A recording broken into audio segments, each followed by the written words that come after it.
ہمت اور جواں مردی والی تھی۔ ایک آدم خور شیر کو خنجر سے مارنا تھا، جس نے کئی انسانوں کو اپنا نوالا بنا لیا تھا۔ معصوم لوگوں کو لوٹنے والے ڈاکوؤں کو گرفتار کرنا تھا، جنہوں نے غریبوں کی زندگی اجیرن کر دی تھی، اور پہاڑ کو کاٹ کر ایک نہر نکال کر کسانوں کی بنجر زمینوں کو سیراب کرنا تھا۔ مجھے فخر ہے کہ آپ نے وہ تمام شرطیں پوری کی تھیں۔ آپ بہادر اور ہمت والے بھی تو بہت تھے، لیکن ملکہ کبھی کبھی یہ سوچ کر پریشان ہو جاتے ہیں کہ اگر ہم آپ کی شرطوں کو پورا کرنے سے قاصر رہتے تو پھر آپ سے تو ہماری شادی نہ ہو پاتی۔ کیوں نہیں ہوتی؟ ملکہ نے اٹھلا کر کہا، میں اپنی شرطوں میں یہ تبدیلی کر دیتی کہ آپ انہیں شادی کے بعد بھی پورا کر سکتے ہیں۔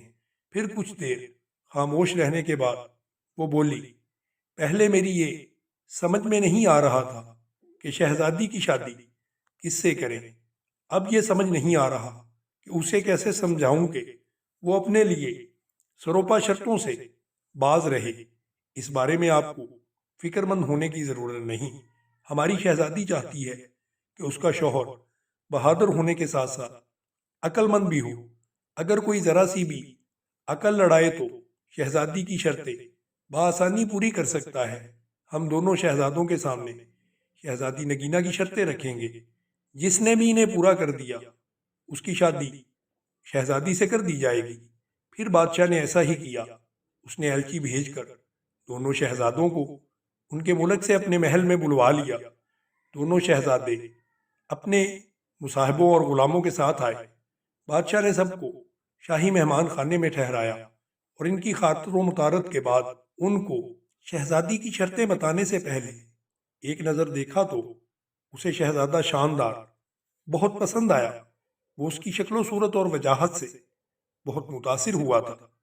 اس کا باپ بہت اچھے طریقے سے اپنے ملک پر حکومت کرتا تھا، جس کی وجہ سے رعایا بہت خوشحال تھی۔ ملکہ کو بھی وہ شہزادہ بہت پسند آیا۔ دوسرا شہزادہ جس کا نام دلشاد تھا، دونوں کو ایک آنکھ نہیں بھایا۔ بادشاہ کو محسوس ہوا کہ وہ ایک خوش آمدید اور چاپلوس قسم کا نوجوان ہے۔ اس بات سے بادشاہ نے اندازہ لگا لیا کہ وہ نہایت چلاک اور عیار آدمی ہوگا۔ ملکہ کو تو شہزادہ شاندار اتنا اچھا لگا کہ وہ شہزادی نگینا کے پاس گئی اور اس سے بولی، بیٹی تم اپنی شرطیں واپس لے لو اور شہزادہ شاندار سے شادی کر لو۔ ایسا شوہر تو قسمت سے ہی ملتا ہے۔ اگر پہلی شرط کے دوران ہی مگرمچھ نے اسے کھا لیا تو وہ بہت برا ہوگا۔ شہزادی نگینا نے اٹل لہجے میں کہا، اگر میں اپنی شرطیں واپس لیتی ہوں تو اس میں میری بے عزتی ہے۔ شہزادہ اگر میری شرطیں پوری کرتا ہے تو ٹھیک ہے، ورنہ اپنے گھر جائے۔ ملکہ مایوس ہو کر واپس لوٹ آئی۔ دونوں شہزادوں کی ملاقات شہزادی نگینا سے کروائی۔ وہ انہیں محل سے کچھ دور جنگل کے نزدیک تالاب تک لائی اور ان سے کہا، یہ ہے وہ تالاب جس میں ایک آدم خور خونخوار مگرمچھ رہتا ہے۔ کیا آپ دونوں اس تالاب میں تیر کر دکھائیں گے؟ اس کا یہ کہنا تھا۔ اسی وقت ایک بہت بڑا مگرمچھ اپنا منہ کھولے تالاب کے کنارے پر آ گیا۔ اسے دیکھ کر شہزادہ دلشاد خوف زدہ ہو گیا اور بولا، جان ہے تو جہان ہے، میں تو اس تالاب میں ہرگز نہیں جاؤں گا۔ شہزادی کی دوسری شرطیں بھی بہت سخت ہیں۔ دیگ بھر کر چاول تو کوئی دیو ہی کھا سکتا ہے، اس کے علاوہ میں سوتا ہوا گھوڑا کہاں سے لاؤں گا اور اس پر سواری کیسے کروں گا؟ میں تو چلا، مجھے نہیں کرنی یہ شادی۔ یہ کہہ کر وہ چلا گیا۔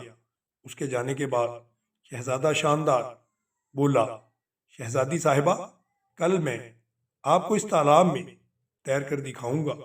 رات ہوئی تو اس کے ساتھ آئے ہوئے غلاموں اور تالاب میں ایک بڑا سا جال ڈال کر مگرمچھ کو پکڑ لیا اور دور ایک دریا میں چھوڑ آئے۔ اگلی صبح ملکہ بادشاہ اور شہزادی نے دیکھا کہ شہزادہ مزے سے تالاب میں تیرتا پھر رہا ہے۔ شہزادی نے پوچھا، اس مگرمچھ کا کیا ہوا؟ وہ کہاں پر ہے؟ اسے میں نے پکڑوا کر دریا میں چھڑوا دیا ہے۔ آپ کی پہلی شرط میں نے پوری کر دی ہے۔ مجھے امید ہے کہ آپ اس بات پر اعتراض نہیں کریں گی کہ میں نے مگرمچھ کو دریا میں کیوں چھڑوایا۔ آپ کی شرط صرف دریا میں نہانے کی تھی، مگر مجھ سے لڑنا نہیں۔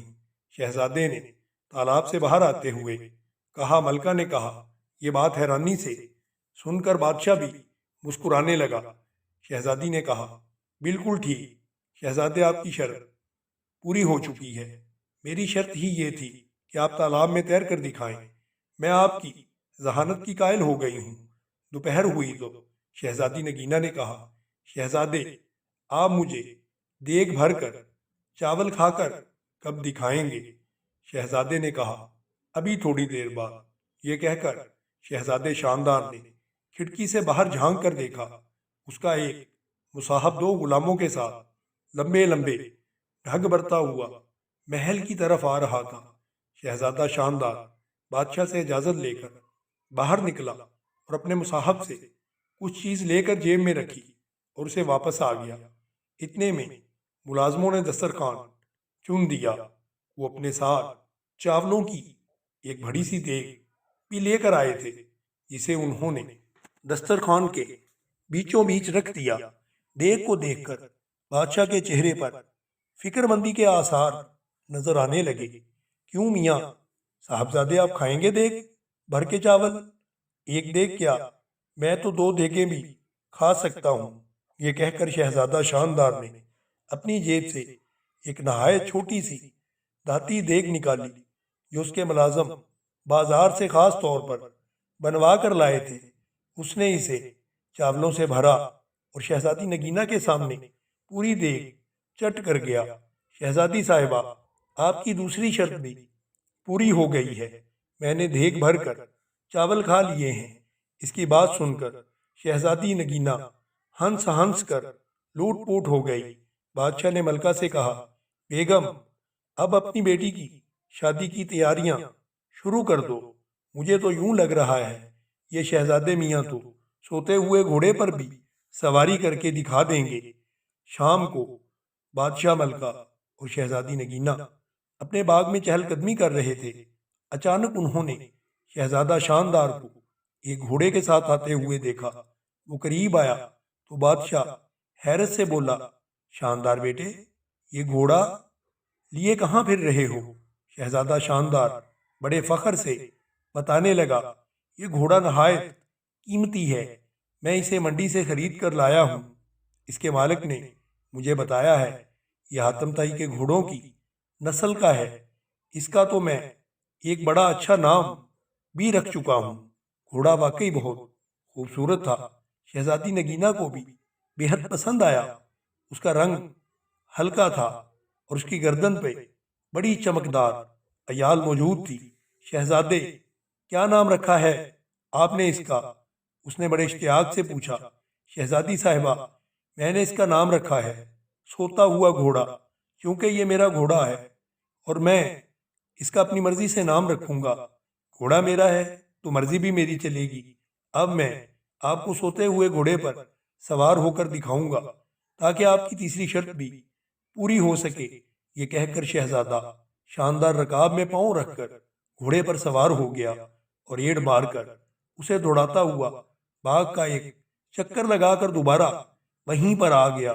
سب لوگ یہ دیکھ کر بہت ہی حیران تھے کہ شہزادے نے کتنی آسانی سے شہزادی کی تمام شرطوں کو پورا کر دیا تھا، اور وہ بہادر ہونے کے ساتھ ساتھ ایک عقل مند انسان بھی تھا۔